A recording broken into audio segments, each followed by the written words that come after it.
Kesempatan pertama bagi kita semua di Nusantara Bersatu di UND, kita akan mengadakan acara sebagaimana yang telah direncanakan. Untuk itu, guna mengharap berkah dan hidayah dari Allah Subhanahu wa Ta'ala dalam kebersamaan dan acara kita pada malam hari ini, marilah kita sama-sama melafazkan basmalah. Bismillahirrahmanirrahim.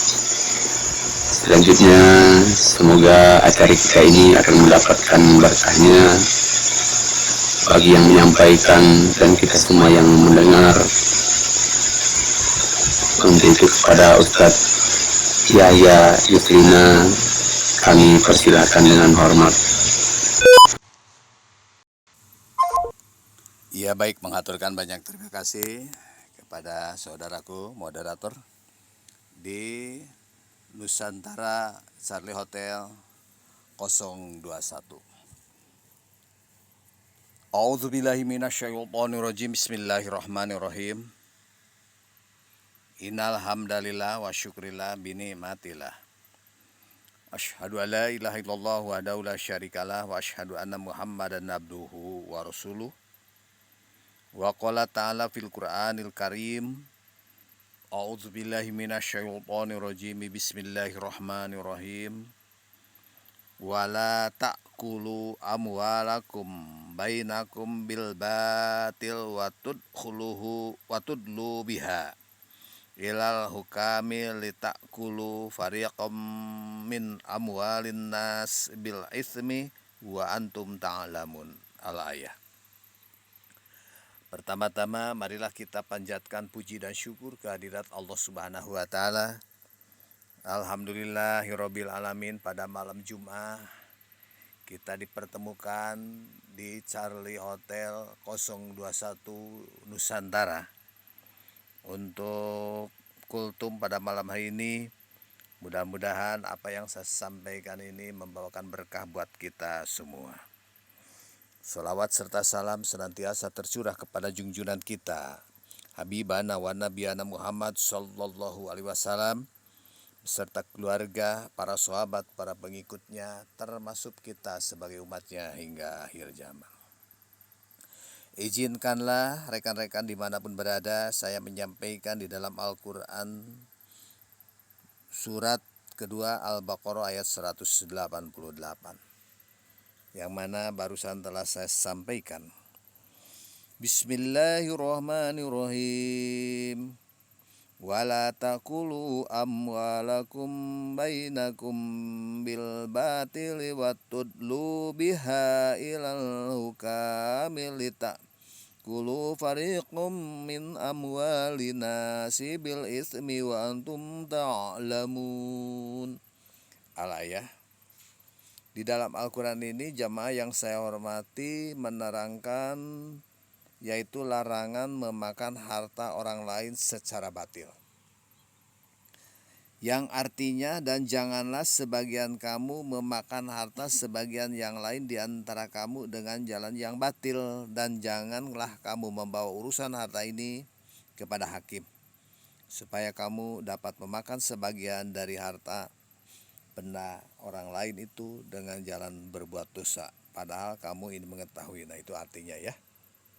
Jadi Al-Quran surat Al-Baqarah ayat 188 menerangkan yaitu larangan memakan harta orang lain secara batil.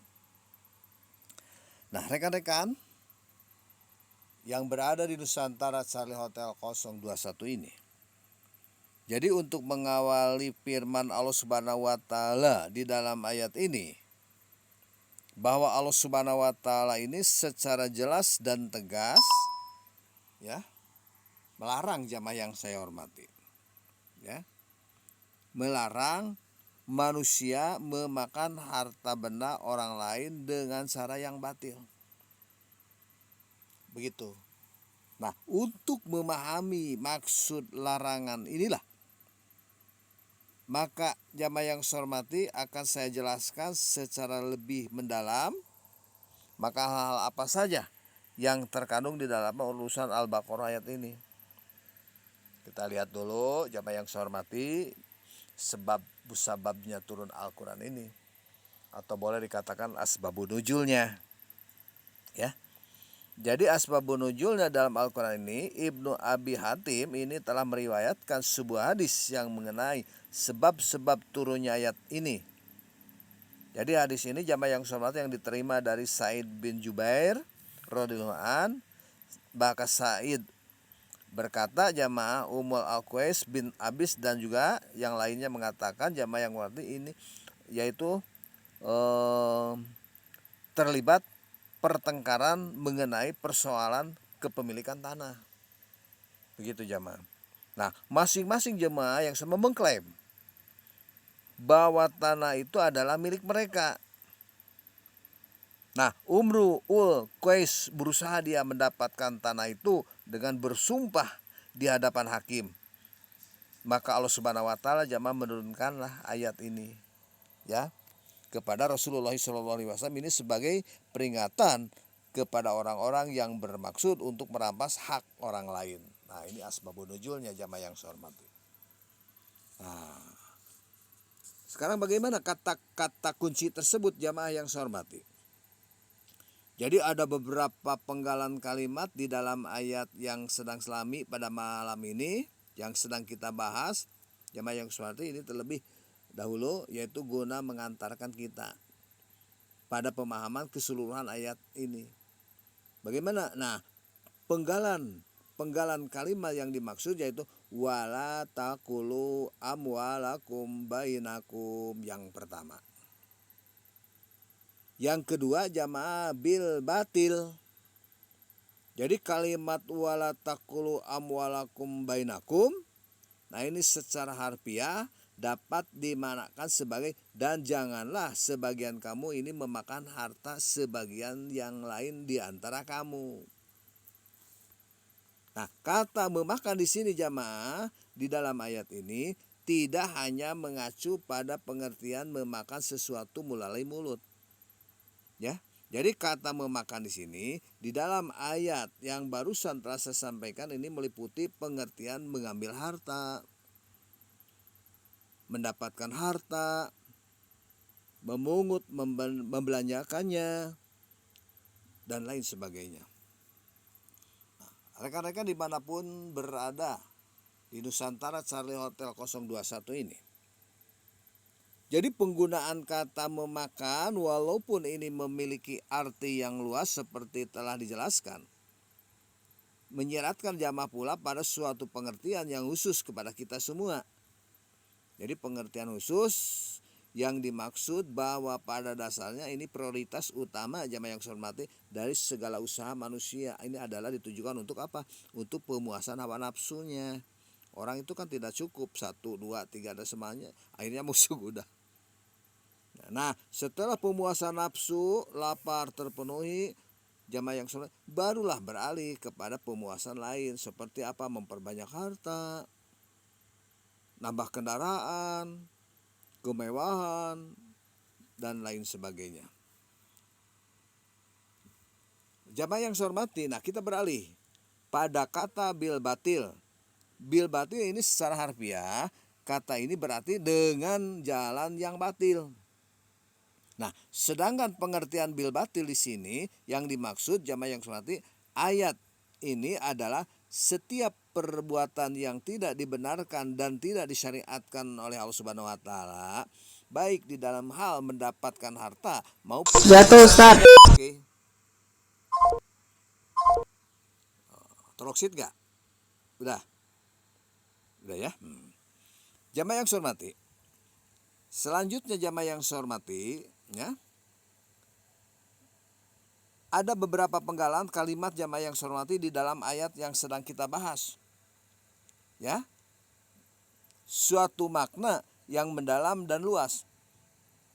Jadi pesan larangan yang terkandung di dalam firman Allah Subhanahu wa taala ialah wahai kaum muslimin, jika kalian ingin selamat dari segala sesuatu yang busuk dan ingin selalu dekat dengan Allah, maka lakukanlah kegiatan muamalah di antar sesama, begitu, yang halal bukan yang batil. Jadi kita ada hubungan yang erat antara kita dengan kita jamaah yang saya hormati. memiliki harus dengan yang baik. Karena kalau kita memakan harta yang haram hanya satu suap saja, yaitu batil, tidak boleh. Nah, jadi harta halal yang bagaimana? Nah, harta halal dan harta haram menurut syariatnya bagaimana jamaah? Jadi syariat Islam ini membedakan harta ke dalam dua jenis, yaitu harta yang halal dan harta yang haram. Begitu jamaah yang saya hormati ya. Jadi Allah Subhanahu wa taala dan Rasulnya ini telah menerangkan jamaah perihal kedua jenis itu. Yang pertama harta halal, yang kedua halal zatnya. Ya. Harta halal yang bagaimana? Harta yang halal adalah segala sesuatu yang diperoleh, ya, jamaah yang diperbolehkan oleh Allah Subhanahu wa taala dan Rasulnya untuk memanfaatkan untuk dimanfaatkan oleh manusia. Kehalalan suatu harta bisa ini dilihat jamaah dari seginya. Ya. Yang kedua halal zatnya. Jadi harta yang halal zatnya meliputi segala jenis makanan, minuman yang terdapat di dunia ini, jamaah yang saya hormati. Nah, kecuali yang telah dijelaskan di dalam Al-Quran, jamaah yang saya hormati, yaitu oleh Allah Subhanahu wa taala tentang keharamannya. Nah, bagaimana firman Allah Subhanahu wa taala, jamaah yang saya hormati? Yas'alunaka madza uhilla lahum qul uhilla lakumut thayyibat. Mereka menanyakan kepadamu apakah yang dihalalkan bagi mereka. Katakanlah, dihalalkan bagimu yang baik-baik. Uhillas lakum bahimatul an'ami illa ma yutla alaikum.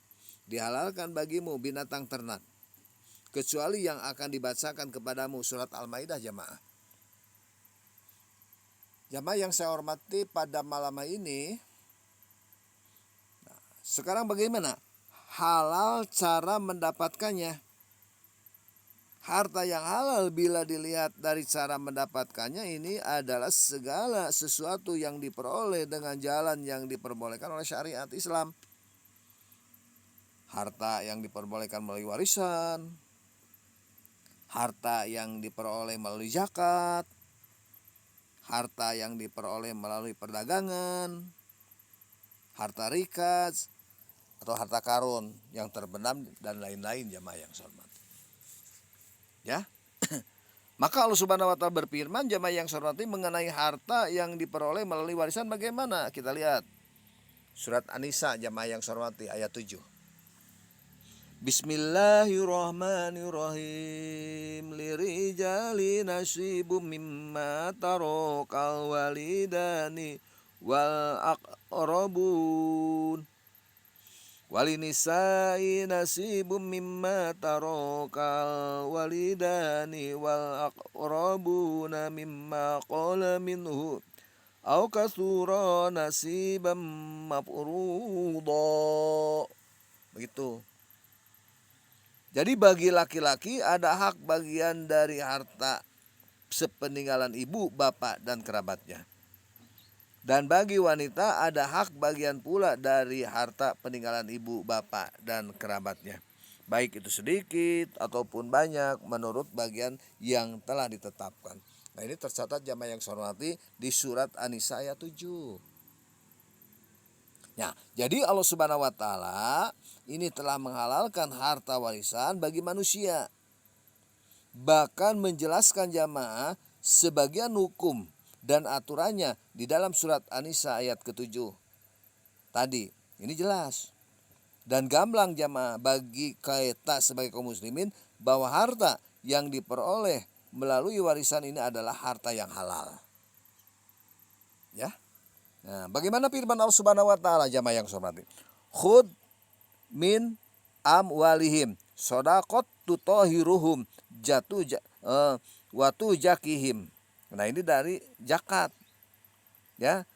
Zakat, ambillah zakat dari sebagian harta mereka, dengan zakat itu kamu akan membersihkan dan menyucikan. Itu halal juga jamaah yang saya hormati. Ya, melalui warisan, melalui zakat. Nah, bagaimana Allah Subhanahu wa taala berfirman jamaah? Allah Subhanahu wa taala memerintahkan kepada para pemimpin umat untuk mengambil harta zakat dari orang-orang muslim. Yang mana yang kaya tentunya di masyarakat. Jadi jangan ditunggu ya. Kita sudah mempunyai apa kalau udah mobil, motor dan lain sebagainya. Kalau keluarkan zakatnya ayo. Harta yang diambil ini merupakan harta halal yang menjadi hak orang-orang muslim. Yang fakir, miskin dan yang lainnya. Begitu jamaah yang saya hormati, ya. Nah, jadi berkenaan dengan harta yang diperoleh melalui perdagangan juga Allah Subhanahu wa taala berfirman, jamaah yang saya hormati ya. Nah, yang dari perdagangan bagaimana? Wa hasulullahul bai'a wa hasaroma riba. Padahal Allah Subhanahu wa taala telah menghalalkan jual beli dan mengharamkan riba. Ya, begitu. Wapiri kazil khumus. Dan di dalam rikaz juga ada harta karun jamaah, dikeluarkan zakatnya sebanyak 1/5 dari jumlah rikaz itu. Begitu. Nah, jamaah yang saya hormati, pada malam ini jadi hadis ini memberikan penjelasan bahwa harta karun yang ditemukan oleh seorang muslim adalah halal baginya. Jadi kehalalan itu jamaah yang bersimpulkan yang tersimpulkan dari keharusan mengeluarkan 1/5 bagian dari harta karun itu sebagai zakat ya. Padahal tidak ada zakat kecuali dari harta yang halal. Nah, itu jamaah. Nah, sekarang harta yang haram yang mana? Sebentar, saya minum dulu. Nanti kalau saya ceramah di Kabupaten Karangasem ya, di Bandung mah udah sering, di Sumatera tuh. Kalau ngundang saya di Sumatera ya insya Allah ya. Kemudian ke Sulawesi juga alhamdulillah, kepulauan tuh. Yang kemana lagi? Jawa Barat, ke Lampung, alhamdulillah, Kalimantan juga alhamdulillah rabbil alamin. Ya.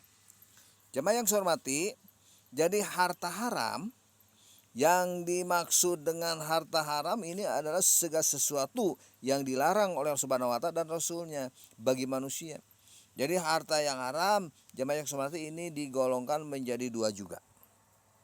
Yang pertama haram zatnya, ya, nah gitu. Yang kedua cara mendapatkannya. Bagaimana zatnya? Harta yang haram zatnya ini meliputi segala jenis makanan dan minuman jamaah. Di antaranya yang pertama khamar, yang kedua babi, yang ketiga bangkai, yang keempat darah yang mengalir, dan yang kelima binatang buas. Nah gitu. Bagaimana pengharaman Allah Subhanahu wa taala ini terhadap khamar, babi, bangkai, dan darah yang mengalir? Ini tegaskan firman Allah.